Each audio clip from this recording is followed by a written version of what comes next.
അങ്ങനെ ഞാൻ പറഞ്ഞില്ല. നിന്നെ കൊണ്ട് തൊടാൻ പറ്റാത്തത്ര ദൂരത്തിലാ ശാരദ എന്ന് ഞാൻ പറഞ്ഞതേ ഉള്ളൂ. എന്നാ പിന്നെ തൊടുന്നില്ല, തീർന്നില്ലേ പ്രശ്നം? ചേച്ചി എന്തായി പറയുന്നേ? ആളിയൻ എന്തെങ്കിലും വളവളാന്ന് പറഞ്ഞു കരുതി എല്ലാം അങ്ങ് നിർത്താൻ പോവുകയാണോ? ഒരിക്കലുമില്ല.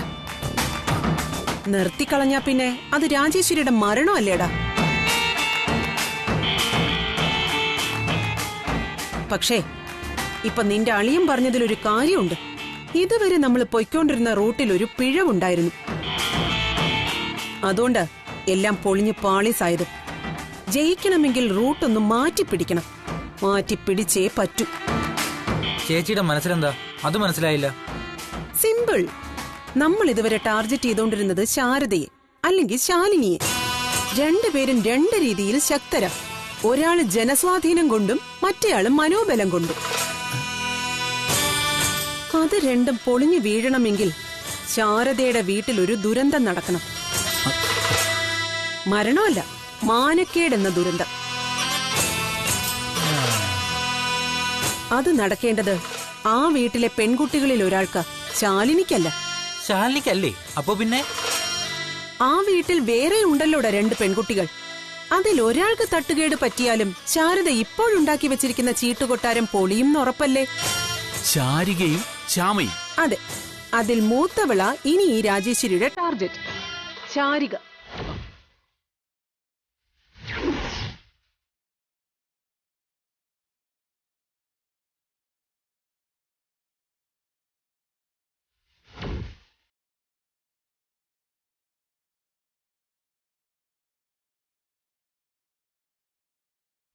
കാരണം ഇനി തായ്വേരറുക്കലല്ല, വിഷമിടേണ്ടത് വിളഞ്ഞു നിൽക്കുന്ന കൂമ്പിൽ തന്നെയാ.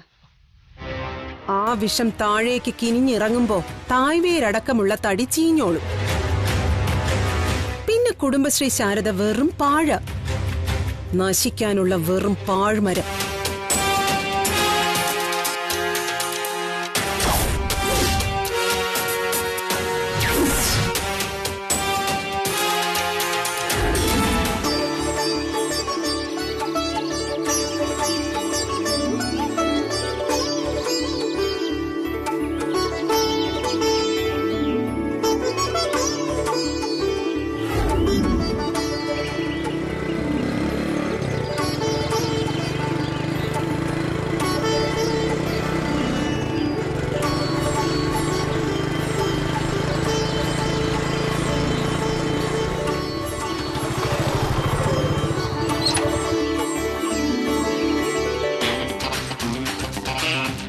ഇവിടെ എങ്ങും ആരും കാണുന്നില്ലല്ലോ. ക്ലീറ്റസേ, ഇയാളിത് എവിടെ പോയി?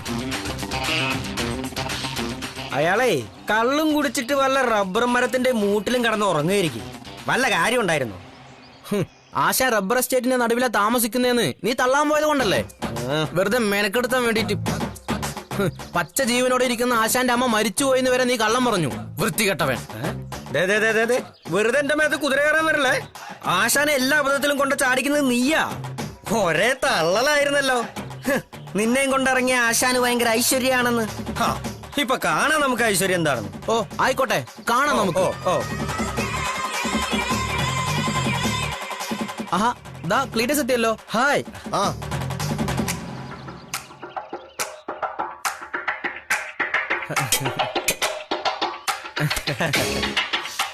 എന്താ കമല, എന്തായിരുന്നു വിഷയം?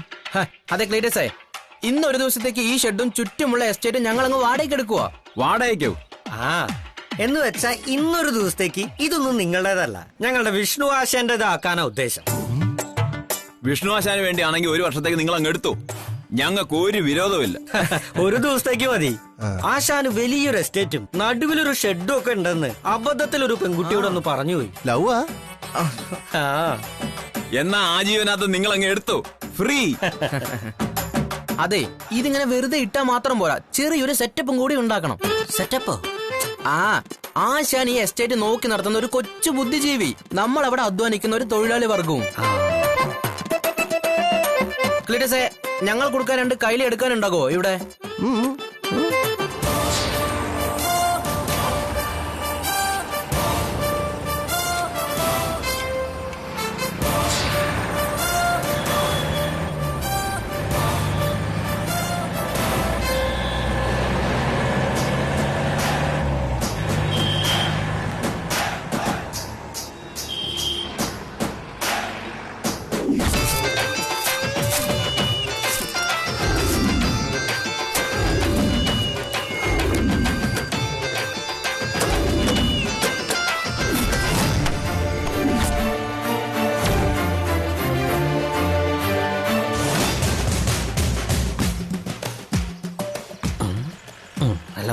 ഇളനീരാ? അതെ അതെ.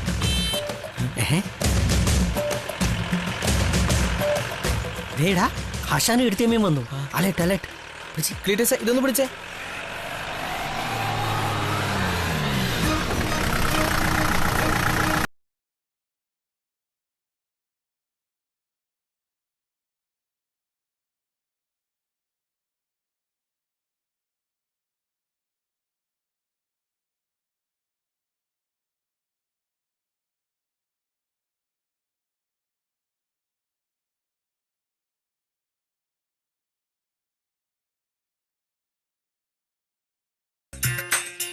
ഇതാണോ സ്ഥലം? ആ ഇതാന്ന് തോന്നുന്നു. തോന്നുന്നുണ്ടോ? ഇയാള് ഭയങ്കര തമാശയാണല്ലോ. സ്വന്തം സ്ഥലം തോന്നുന്നു. നല്ല ഭംഗിയുണ്ട് അല്ലേ കുഞ്ഞേച്ചി? ഇത്രയും അടുത്തായിട്ടും ഞാൻ ഈ സ്ഥലം ആദ്യമായിട്ട് കാണാം. ഞാനും. എന്താ? അല്ല, ഈ ഓരോ ദിവസവും ഇങ്ങനെ കാണുമ്പോഴേ ഈ സ്ഥലം എല്ലാം ഇങ്ങനെ പുതിയതായിട്ട് തോന്നും. പ്രകൃതിയുടെ കാര്യം തന്നെ അങ്ങനെയല്ലേ? എപ്പോഴും ഇങ്ങനെ മാറ്റങ്ങൾ ഉണ്ടായിക്കൊണ്ടിരിക്കുന്ന ഒരു സംഭവമാണല്ലോ ഈ പ്രകൃതി എന്ന് പറയുന്നത്. അങ്ങനെ അല്ല, ഈ സ്ഥലമൊക്കെ ആരുടെയാ? സ്വന്തം തന്നെയല്ലേ? എന്റെ ഈശ്വരവന്മാർ എങ്ങനെയാണ് എന്തോ കാര്യങ്ങളൊക്കെ സെറ്റ് ചെയ്ത് വെച്ചിരിക്കുന്നത്. അതെ, ഇയാൾ എന്താ ഈ ആലോചിക്കുന്നേ? എന്താ ചോദിച്ചേ? ഈ സ്ഥലം ആരുടെയാണെന്ന്. ദൊപ്പയുടെ. ദൊപ്പയ്യോ? ആ, ഈ കർണാടകത്തിലെ വലിയ മുതലാളിയാണ് അയാൾ. ഇവിടെ ഇങ്ങനെ സ്ഥലമൊക്കെ വാങ്ങിച്ചിട്ടേ ഉള്ളൂ. മൊത്തം നോക്കി നടത്തേണ്ടത് ഞാനാ. ആഹാ.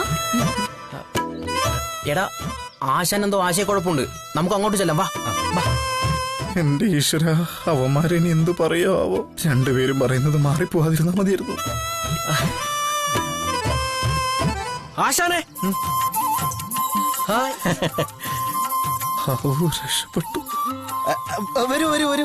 അങ്ങോട്ട് പോവാ.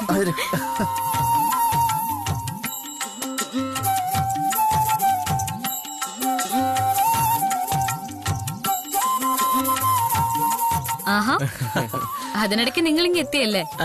അതെ. അല്ല, നിങ്ങൾക്ക് ഫുൾ ടൈം ജോലിയാണോ ഇവിടെ? ഓ പിന്നല്ലാതെ, ഒരു മിനിറ്റ് പോലും വിശ്രമമില്ല. ഫുൾ ടൈം പണിയാ. ഓ അത് ശരി. ദൊപ്പയ്യ പേടിച്ചായിരിക്കും അല്ലേ? ദൊപ്പയ്യോ? അതാരേ ദൊപ്പയ്യ? ആശാന്റെ അച്ഛൻ. അച്ഛനോ? അല്ലേ? ദൊപ്പയ്യ ഈ സ്ഥലത്തിന്റെ ഉടമസ്ഥനാണെന്നാണല്ലോ പറഞ്ഞത്. എന്ന് വെച്ചാ ആശാന് അദ്ദേഹം അച്ഛനെ പോലെയാ. അത്രയും ബഹുമാനം ആദരവും കൊടുക്കും. ശരിക്കുള്ള അച്ഛൻ മരിച്ചു പോയില്ലേ?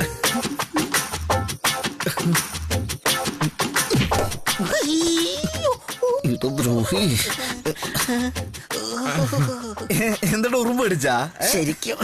അല്ല, നിങ്ങൾ വന്നേ, നമുക്ക് ഇവിടുത്തെ സെറ്റപ്പ് ഒക്കെ ഒന്ന് കാണാം. അതെ അതെ, വന്നട്ടെ വന്നട്ടെ.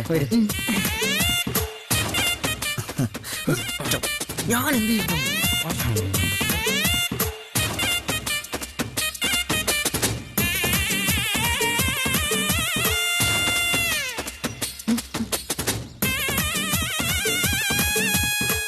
കൊള്ളാം. നല്ല ഓപ്പൺ എയർ സെറ്റപ്പ് ആണല്ലോ. അടിപൊളി. അല്ല, ഇയാള് വായിക്കോ? പിന്നെ വായിക്കാതെ ആശാന് ഉറക്കം വരില്ല. പുതിയ പുതിയ പുസ്തകങ്ങൾ കിട്ടാതെ ആശാൻ ഉറങ്ങാതിരുന്ന എത്ര രാത്രികൾ. അതെ. ഇവിടെ ഓർഗാനിക് ഫാമിംഗ് അല്ലേ? അങ്ങനത്തെ വൃത്തികെട്ട പരിപാടിയൊന്നും ഞങ്ങൾ ചെയ്യാറില്ല. ജൈവ കൃഷി അല്ലേന്നാ ചോദിച്ചത്. അതിനെ പറ്റിയുള്ള ബുക്കുകളാണല്ലോ ഇതൊക്കെ. ഓ അങ്ങനെ. ഇവിടെ ജൈവം മാത്രമേ ഉള്ളൂ. എവിടെ നോക്കിയാലും ജൈവമാ അല്ല ആശാനെ? അതെ അതെ അതെ, ഈ വിഷരഹിത ഭക്ഷണം. അതാ. പിന്നെ നമുക്ക് ഈ സെറ്റപ്പ് മുഴുവൻ നടന്ന് കാണണ്ടേ? അതെ. അതിന് കാണേണ്ട കാര്യമൊന്നുമില്ല. അയ്യോ, വളരെ പാടുപെട്ട് അറേഞ്ച് ചെയ്തതാണ്. എല്ലാം കാണണം. ചുറ്റി കാണാതെ തന്നെ ഞങ്ങൾക്ക് ഇതെല്ലാം ഇഷ്ടപ്പെട്ടു എന്നാ പറഞ്ഞത്. രാജകൊട്ടാരത്തിൽ കിടന്നുറങ്ങുന്നതിനേക്കാളും സുഖമല്ലേ ഇവിടെ? നല്ല ശുദ്ധവായു, രാത്രിയിലെ ചുറ്റും നിലാവ്, ആകാശത്തെ ചന്ദ്രനും നക്ഷത്രങ്ങളും. സൂപ്പർ. ഈ പറഞ്ഞ ആശാൻ ശരിക്കും എവിടെ കിടന്നുറങ്ങുന്നതെന്ന് കണ്ടാൽ ഏട്ടത്തിയമ്മ തല കറങ്ങി താഴെ വീഴും.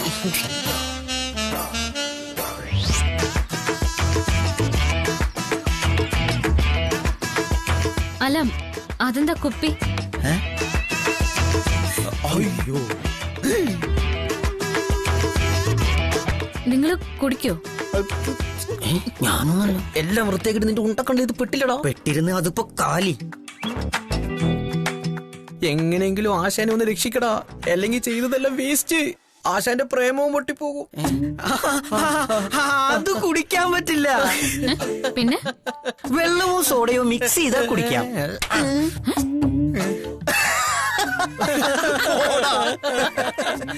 അപ്പൊ വെറുതെ തമാശ പറഞ്ഞതാ. അതിവിടെ ഉപയോഗിക്കാനുള്ളത് തന്നെയാ. അതെന്താന്നറിയോ, ഈ പാടത്തും പറമ്പിലൊക്കെ പണിയെടുക്കുമ്പോഴേ നമ്മുടെ കയ്യിലും കാലിലൊക്കെ ചെറിയ ചെറിയ മുറിവുകൾ ഉണ്ടാവില്ലേ? അപ്പൊ ആൽക്കഹോൾ എടുത്ത് ഇച്ചിരി തൊട്ട് കൊടുത്താൽ പെട്ടെന്ന് തുടങ്ങിക്കോളും. ഓ വെരി ഗുഡ്. വാ നമുക്ക് ദേഹ മത്സ്യകൃഷിയൊക്കെ ഒന്ന് കാണാം. മത്സ്യകൃഷി മത്സ്യകൃഷി മത്സ്യകൃഷി എവിടെ? ദേ അവിടെ മത്സ്യകൃഷി. വരൂ അവിടെ ഉണ്ട്. വരൂ. ഇതിൽ വന്നോളൂ. ദേ അങ്ങ് താഴെ ഇറങ്ങിക്കോളും.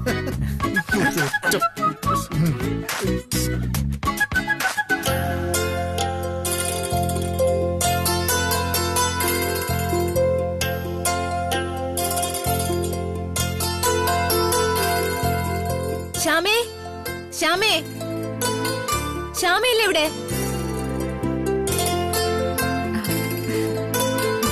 ആഹാ, കാവ്യയോ? കേറി വാടി. ശ്യാമ എവിടെ ചേച്ചി? ഫോൺ വിളിച്ചിട്ട് കിട്ടിയില്ലല്ലോ. അവള് ശാലിനിയോടൊപ്പം പുറത്തേക്ക് പോയല്ലോ. ഫോൺ ഇവിടെ വെച്ചിട്ടാ പോയത്. ഷെടാ, ഈ സമയത്ത് എവിടെ പോയത് അവള്? ഒരു റബ്ബർ എസ്റ്റേറ്റോ മറ്റോ കാണാൻ പോയതാ. ആണോ? വിളിച്ചിരുന്നെങ്കിൽ ഞാനും കൂടെ പോയേനെ. പെട്ടെന്ന് തീരുമാനിച്ചു പോയതാ മോളെ. എന്ത് പറ്റി നീ അവളെ അന്വേഷിക്കാൻ? ഒരു ഓൺലൈൻ ക്ലാസ് ഉണ്ടായിരുന്നു ശാരിയേച്ചി. സ്കൂൾ ഗ്രൂപ്പിലെ മെസ്സേജ് വന്നത്. ചിലപ്പോ അവള് കണ്ടു കാണില്ല. പറഞ്ഞില്ലേ, അവളുടെ ഫോൺ ഓഫാക്കി ഇവിടെ മേശയുടെ ഡ്രോയിൽ വെച്ചിരിക്കുക. എന്റെ ഫോണിലെ നെറ്റ് തീർന്നു. ശ്യാമയോടൊപ്പം ക്ലാസ്സിൽ കയറാലോ എന്ന് കരുതിയ ഇങ്ങോട്ട് വന്നത്. അതിനെന്താ, ശ്യാമയുടെ ഫോൺ ഇവിടെ ഉണ്ടല്ലോ. മോൾ ഇവിടെ ഇരുന്ന് ക്ലാസ് അറ്റൻഡ് ചെയ്യ്. ഞാൻ പോയി ഫോൺ എടുത്തോണ്ട് വരാം. ക്ലാസിന്റെ കാര്യം ശ്യാമയോട് പറയണ്ടേ ചേച്ചി? ശാലിനിയുടെ ഫോണിൽ വിളിച്ച് പറഞ്ഞാ മതിയല്ലോ. അല്ല, ഇതെന്താ ഓൺലൈൻ ക്ലാസ് ഒക്കെ? നിങ്ങൾ റെഗുലർ ക്ലാസ്സിന് പോകുന്നതല്ലേ? ഞങ്ങളുടെ ലെക്ചർ രാജീവ് സാറിന് സുഖമില്ല ചേച്ചി. സാറ് കുറച്ചു ദിവസമായിട്ട് കോളേജ് വരുന്നില്ല. പോർഷൻസ് തീരാൻ വേണ്ടി രാജീവ് സാർ തന്നെയാ പറഞ്ഞത് ഓൺലൈൻ ക്ലാസ് എടുക്കാന്ന്. രാജീവ് സാറിന് സുഖമില്ലെന്നാണോ പറഞ്ഞത്? അതെ. എന്താ ചേച്ചി? ഒന്നുമില്ല. മോളിരിക്കെ, ഞാൻ പോയി ശ്യാമയുടെ ഫോൺ എടുത്തോണ്ട് വരാം.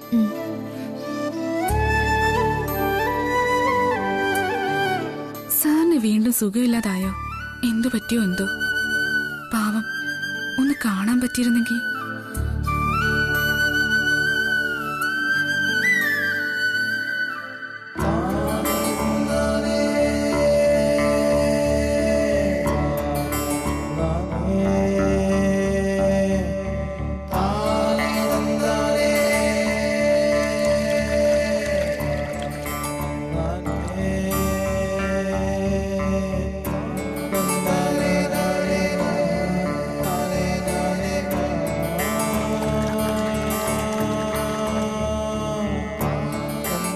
കണ്ടോ,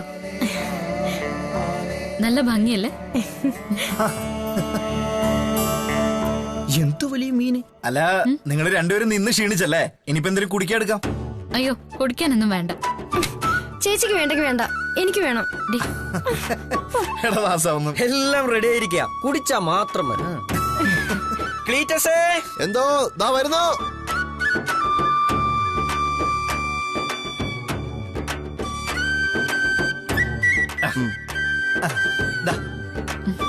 ധൈര്യമായിട്ട് കുടിക്കാം, വിഷമില്ലാത്ത. അതെ, കുട്ടി പറഞ്ഞ പോലെ ഓർഗൻ ഫാമിംഗ്. അയ്യോ, ഓർഗാനിക് ഫാമിംഗ് എന്നാ. ഓർഗൻ ഫാമിംഗ് എന്ന് പറഞ്ഞ അവയവ കൃഷിയും. ഞാനും അതന്നെയാ ഉദ്ദേശിച്ചത്. എന്ത് അവയവ കൃഷിയോ? അല്ല, മറ്റേത്. ഒന്ന് പോടാ. ആശാനെ, ഒന്നിക്കൊന്നേ ഒരു കാര്യം പറയാലോ. ഇങ്ങോട്ട് വാ.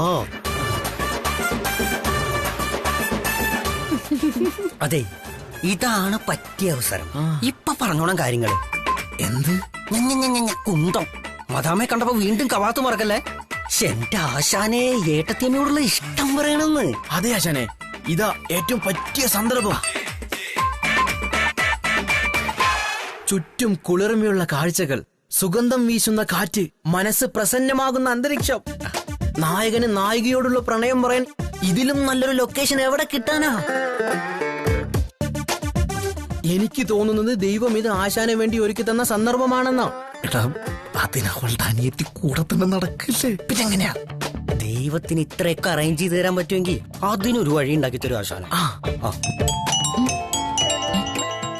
ശ്യാമയുടെ ഫോണാണല്ലോ. ഇതാരാ നിന്റെ ഫോണിന്ന് വിളിക്കുന്നത്? ഹലോ ഹലോ, ശാലിനി ചേച്ചി അല്ലേ? അതെ, ഞാൻ ശ്യാമയുടെ ഫ്രണ്ട് കാവ്യ ചേച്ചി. ഇവിടെ വീട്ടിൽ വന്നപ്പോ ശാരി ചേച്ചിയാ പറഞ്ഞത് ശ്യാമ ചേച്ചിയുടെ ഒപ്പമാന്ന്. ആ പറയും മോളെ. ശ്യാമ ഉണ്ടോ ചേച്ചി അവിടെ? ഉണ്ടല്ലോ, ഞാൻ കൊടുക്കാം. ഒരു മിനിറ്റ്. കാവ്യ. ഹലോ, എന്താടി? അതെ, ഞാനിപ്പോ നിന്റെ വീട്ടിലാ. രാജീവ് സാറിന്റെ ഓൺലൈൻ ക്ലാസ് ഉണ്ടായിരുന്നു. അത് നിനക്കൊപ്പം അറ്റൻഡ് ചെയ്യാനാ ഞാൻ ഇങ്ങോട്ട് വന്നത്. എപ്പോഴാ കാവ്യേ? ഇപ്പൊ തുടങ്ങും. അയ്യോ, ഞാനിപ്പോ കുറച്ച് ദൂരത്താണല്ലോ, ഫോണും ഇല്ല എന്റെ കയ്യില്. എങ്കി ചേച്ചിയുടെ ഫോണില് അവിടെ ഇരുന്ന് അറ്റൻഡ് ചെയ്യനി. ഞാൻ ലിങ്ക് അയച്ചുതരാം. ശരി. ക്ലാസ് തുടങ്ങാറായി ചേച്ചി, ഞാൻ ഇവിടെ നിന്ന് അറ്റൻഡ് ചെയ്തോട്ടെ? പിന്നെന്താ.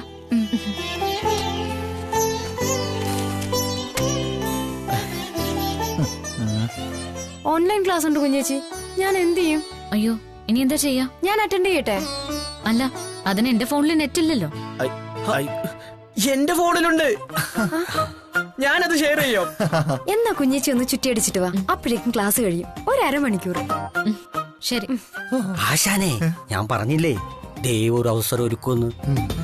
ഇപ്പൊ അവസാന തടസ്സവും നീങ്ങിയിരിക്കുക.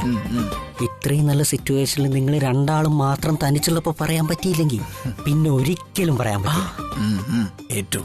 ആശാനെ, നമുക്കെന്നാ അങ്ങോട്ട് പോയിട്ട് വരാം. ശരി. എടാ, ഒന്ന് സഹായിക്കടാ കൊച്ചിനെ. ആശാനെ. ഞാൻ ഏറ്റു.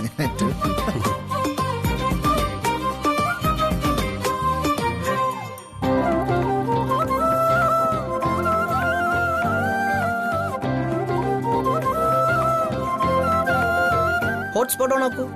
എങ്ങനെയാ ഈ നെറ്റ് ഷെയർ ചെയ്യുന്നേ? ഇപ്പോഴെങ്കിലും ഷെയറിങ് നടന്നാ മതിയായിരുന്നു.